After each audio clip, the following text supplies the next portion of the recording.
So the students have reviewed the material before class. Now, what happens during class time?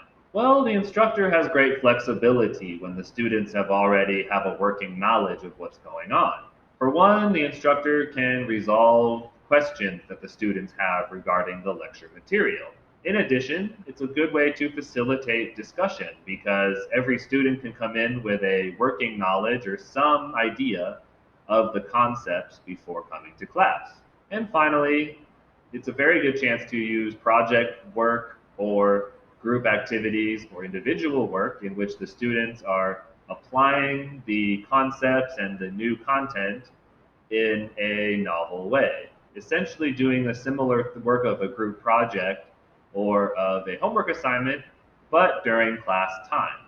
As you can see here, on the left we have a traditional classroom setup in which 30 to 45 minutes is used as lecture time, where the students have to sit down and just listen and just take notes. However, as you can see on the right, in a flipped classroom model, there's an entire hour and 15 minutes for the students to work on an independent activity. If scaled down to a middle or high school classroom, that would leave about 40 minutes or so for students to do some kind of guided or independent activity, as opposed to simply listening and taking notes as the teacher lectures. One thing about flipping a classroom is that it really changes the role of the instructor in the classroom.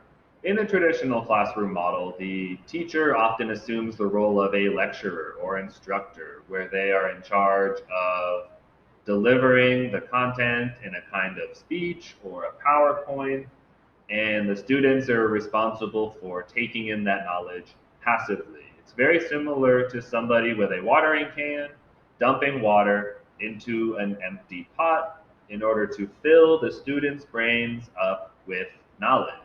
However, in a flipped model, teachers tend to assume the role of a facilitator.